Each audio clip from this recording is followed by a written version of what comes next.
Your bank is charging you for being under a number. And I can tell you what under costs because the government already did the math. The CFPB priced out a typical overdraft, a $34 fee on a $24 purchase paid back in 3 days. Written out as a loan, that's an interest rate of 17,000%. Meanwhile, during the cheap money years, the biggest clients at these exact same banks were borrowing against their stock for about 1, not 100, 1%. Rates are higher now, but nobody up there has ever seen 17,000. I learned all this standing in a Chase branch in 2015, holding a receipt that said negative $137. I'd walked in thinking I had about $60. Rent had cleared early, so I actually had 11. Then the weekend happened. An $8 burrito, $16 in gas, $22 of groceries, 3 overdrafts at $34 apiece, $102 in penalties on $46 of living. And yes, one of the 3 was a burrito. I have never respected a burrito less. The guy ahead of me in line was maybe 60, quarter zip, no appointment. The banker pulled up his account, spotted 2 of the exact fees I had, and waved them off mid-sentence. Of course, Mr. Whitmore, done. Then my turn. I can offer you a one-time courtesy refund of 1 fee. 1. So I asked her straight out, what does that guy have that I don't? She glanced at the door, and for exactly 1 second, she went off script. About $250,000 with us.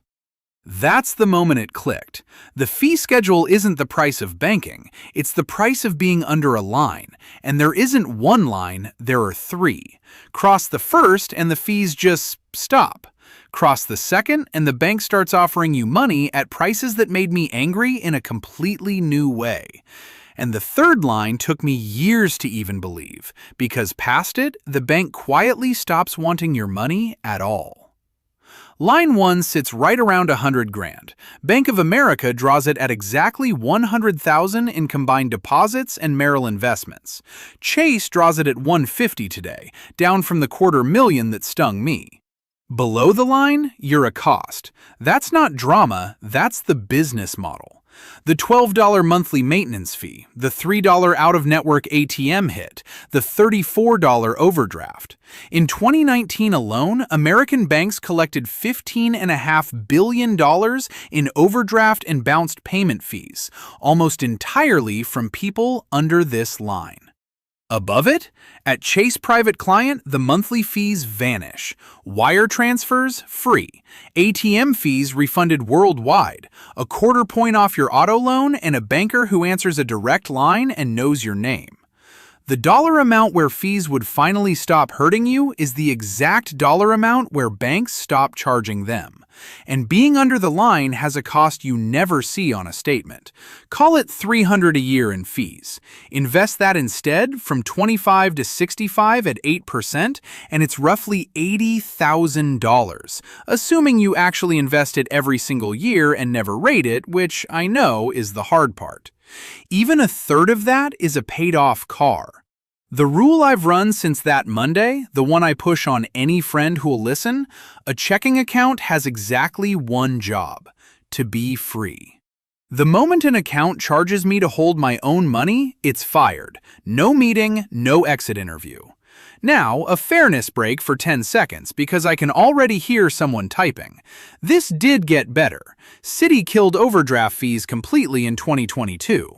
Bank of America cut theirs from $35 to $10. The machine can flinch. I just can't help noticing it flinched while regulators were standing there holding a bat. Which brings me to my actual position, and about half of you will hate it. If you're under line 1, you shouldn't be at a mega bank at all. That marble lobby is furniture you're renting for them. A good credit union or a no-fee online account does the identical job without taxing you for not being rich yet. But the branches!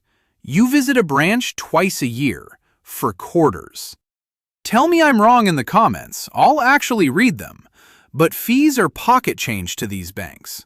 Line 2 is where I stopped being annoyed and started taking notes, because past $1 million, you stop being a customer, you become collateral. $1 million in investments flips the entire relationship. Citigold Private Client starts at $1 million. Dedicated team, everything waived, preferred pricing. Nice. Not the point. The point is that around here, the bank's favorite product becomes lending you money against your own portfolio. The industry term is a securities-based line of credit. Schwab runs theirs as a pledged asset line, and it actually opens up at six-figure portfolios, not eight. Your index funds sit there, untouched, unsold. The bank hands you a credit line against them. No fixed payoff date. Interest just quietly accrues. And the detail that got me? Most of these lines never even show up on your credit report. Want the extreme version? April 2022. Elon Musk's original plan to buy Twitter included a $12.5 billion margin loan against his Tesla shares. The largest margin loan ever attempted, against the same kind of stock you and I buy with a thumb tap. And while people under the line pay 24% on a credit card, the pricing up here runs backwards. In the zero-rate years, big clients borrowed against their portfolios at 1 to 2%. Today, it's more like mid-single digits, still a third of a credit card, for money you unlocked by not selling anything. Even mortgages bend. Park $1 million at Chase and they knock 0.25% off your rate. And some stretches, jumbo loans, the $2 million kind, price below a regular 30-year. The person borrowing more pays less. That's not a glitch. Wealthy borrowers are cheap to lend to and expensive to lose. The way I explained it to a friend over text last year, under the line, you borrow because you're short. Over the line, you borrow because selling is for people who don't have a banker. Now take that logic and multiply it by 10. That's the third line, 10 million, where the game stops being about rates entirely. JP Morgan's private bank starts at 10 million. Goldman, same neighborhood. Bank of America's private bank, 10 as well. And here's the piece I told you took me years to believe. At this level, your deposits are almost an inconvenience. FDIC insurance stops at 250 grand anyway, and a deposit is technically money the bank owes you. What they want is everything else. Your investments under their roof, your borrowing, your business, your estate plan, your kids as future clients. You stop being a depositor. You become the deal. The first time I read ProPublica's tax files investigation back in June 2021, I read it twice. The second time standing up because I was sure I'd misread it. The 25 richest Americans across 5 years, a true tax rate of 3.4%. Elon Musk's federal income tax bill in 2018, $0. Carl Icahn, 0, 2 years running. And none of it was evasion, it was architecture. You never sell, so there's no taxable gain. You borrow against the stock at single digits to live on. And when you die, the step-up in basis resets those gains for your heirs like they never existed. Inside the industry, it carries a grim little nickname, buy, borrow, die, which means the most effective tax strategy in America is dying. Admittedly, a tough one to repeat. And here's what I'll just own. I'm supposed to be furious about that, and some days I genuinely am. But if 10 million landed in my account tomorrow, I'd take the private bank meeting by Friday, and I can't promise you I'd feel bad sitting in it. Maybe that makes me part of the problem, or maybe it means the problem is the plumbing, not the people flowing through it. I go back and forth. So, 100 grand, 1 million, 10 million, 3 lines, 3 different species of treatment. And if that were the whole story, this would just be a video about a club you're not in. Except 2 of these lines have a side entrance, and one of them you might already qualify for without earning a single extra dollar. Because here's what the tier systems actually measure. Not your net worth, your balances at that specific bank. They can only see what's under their roof. A guy I went to college with had $118,000 scattered.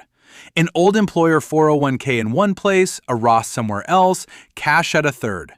Every bank treated him like line 0. Last year, he rolled that old 401k into an IRA at Merrill and moved the Roth over. Same money, same index funds, one roof. Bank of America flipped him over their $100,000 line that quarter. Fees gone, boosted card rewards, loan discounts. He didn't get richer, he got visible. I made the same move the month I finally crossed six figures myself, and I tell every friend hovering near the line, consolidate before you celebrate. Your funds stay yours. An index fund at Merrill is still your index fund. The bank just finally counts it. Second entrance. That borrow against your portfolio machine from line 2 starts at six figures, not 7 million. But a warning, and it's not a small one. Leverage is a chainsaw. 2022 margin called a lot of geniuses, and I personally don't borrow against my portfolio. I'm not telling you to open one, I'm telling you it exists, because people who know it exists stop treating selling as the only door, and start planning the way people above the line plan. In the entrance nobody gates, you can't skip to line 3, but you can quit line 0 this week. Stop banking anywhere that runs an under-the-line tier on you. Most people will watch this, nod, and keep paying anyway. The fact that you're 10 minutes into a video about bank tiers puts you in the strange minority that ends up crossing lines instead of staring at them. I still think about that receipt more than a sane person should. Negative $137. $102 in penalties on $46 of living, which, priced the way the CFPB prices it, is that 17,000% interest rate. That was my rate. It might be yours right now. 5 years later, I crossed line 1, and the same bank that fined my burrito mailed me an exclusive invitation with a sailboat on it. I didn't feel rich. I felt like the casino had comped my room.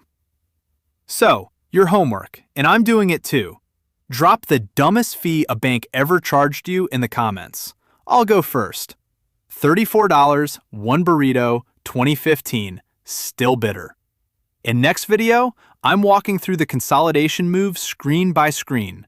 What counts toward the tiers, what doesn't, and the 2 traps to dodge.